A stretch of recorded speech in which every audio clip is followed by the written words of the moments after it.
This video represents my opinion only and does not purport to represent all of the players of War Thunder. If you agree with my opinion and want to share it, please give me a thumbs up and share it with your friends so that this may be spread far enough and possibly get to BVVD himself. Thank you. Good afternoon and welcome to the channel. I'm Old Dead Man.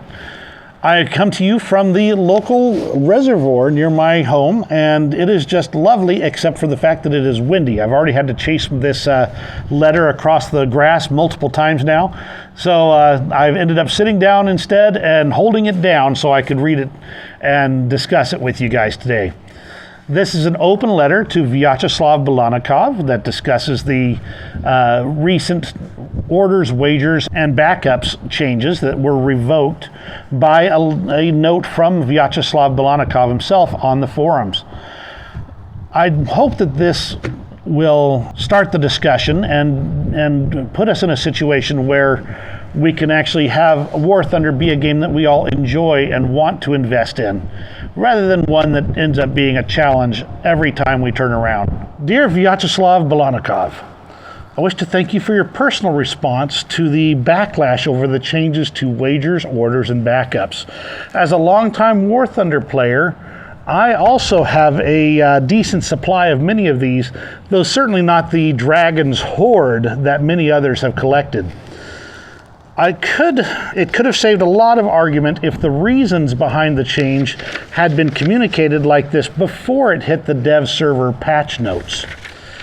Let me tell you, I am quite convinced that the servers for War Thunder are in fact struggling.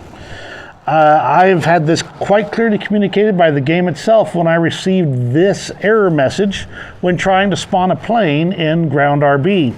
That there are a pile of unused things taking up space certainly makes sense, and I would love to exchange my orders and wagers for something I find more valuable. Better servers with less packet loss. Let's discuss the three stated reasons you gave and propose some solutions that preserve the standing of War Thunder with the players. Goal 1, as you stated, to increase the value to players and to motivate them to use wagers, orders, and backups more widely.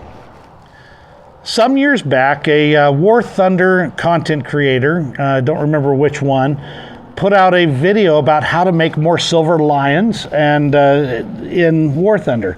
And he actually put together a good case for popping these orders and using things like backups and wagers and things like that, so that you can come away with even more silver lions than the base match actually has. I found the video very helpful, and so my suggestion to increase the value to the players of War Thunder is to start by requesting your content partnership program partners showcase and teach how to use and earn the most from their orders and backups and their wagers. Ask them to stress the use of backups, showing that it keeps them in the fight longer and helps them spade vehicles even better. Even those that provide purely entertainment value content, such as pure gameplay, they can show that they're making additional money using these orders.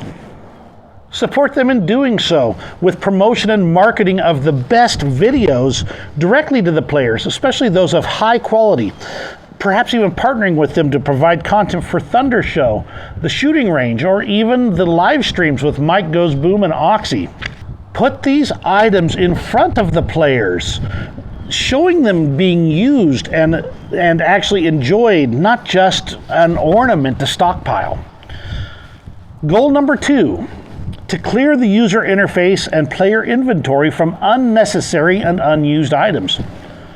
I've had this French pinup from Operation Winter 2020 in my inventory for almost a year. In fact, 2 of them. I can't use them because I've already activated that.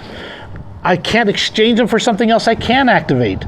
I don't use the marketplace, so these things are cluttering up my inventory and I have no use for them. I'd exchange it for 1,000 silver lions in a heartbeat, just to clean it out of my inventory. I have 2 more of these rifle decorators that I can't activate as well. So if I wanted to, say, festoon my M22 with 3 of these rifles, I can't do that. So give me 1,000 silver lions for each one, and it's gone. The same for all these decorators I can't activate or use. Now let's talk about wagers. Most of these are ones I can't actually achieve by myself or rely so strongly on luck as to not be worth it to me. Hero of the Sky wager, Wingbreaker. I can't even tell you about the Mission Maker, which relies so heavily on being not just alive at the start and the end of the match, but able to get the first kill in both ends. It's just not, it's too much of a random event. Once again, let me sell them back to you for 1,000 silver lions. I get a guaranteed return with something I'll actually be able to use, and it cleans up my interface. I'll use some of them at times, ones I regularly accomplish and have time to do. This will give me a real useful return and clean up my interface far better than a timer, because it gives me an incentive to either use them for a chance at a big payday or turn them in for a smaller guaranteed payoff. And the remaining ones gain value because I like them and I will use them. And since they're no longer buried amongst all the ones I won't use, I stand a chance of finding them and remembering them. Conversely, the Golden Eagles wagers. Well, I'm planning to hold on to these. I can foresee a time when I'll take the risk, when I might actually have the time to try and, grind my way through these particular tasks. Some of them will have to wait until I actually get good. Yeah, get good. But when I am better at the game, I'll be able to use these to good effect. I think by now that you see where I'm going. Orders fall into the same area but are far less valuable and far less personal than wagers. It's basically a whole match mini competition to see if you can fulfill the requirements before anyone else. These I might exchange for a booster, especially one that doesn't require 20 matches to complete. More than anything, I would love to see some content creators talking about using them to boost their earnings in a match. Sometimes paying off and maybe other times not. All right, goal number 3.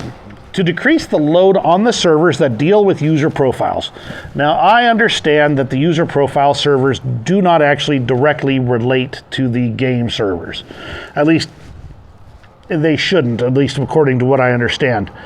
And this one hits close to my old IT professional heart. I spent a lot of years dealing with servers for major corporations, and let me tell you, this area of the business needs a lot more work.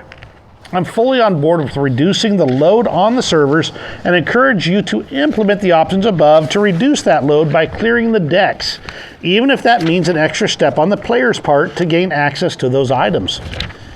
In the end, we all want a better game, one that, puts a smile on our face and not forces us to do things we just don't want to do. I hope this open letter will encourage you to continue to share the challenges you and Gaijin face, the concerns that drive the decisions behind them, and to seek out options that make the game better while also making the players happier. Sincerely, your host, Old Dead Man. I don't know that BVVD will ever actually see this video, but I do hope that it can start the conversation of being able to have these concerns out, to share the issues you're having, and to therefore overcome them in ways that the players will adore and enjoy, rather than ones that force them into doing the things they just don't want to. Thank you very much for joining me today. You have a great rest of your day, and we will see you in War Thunder.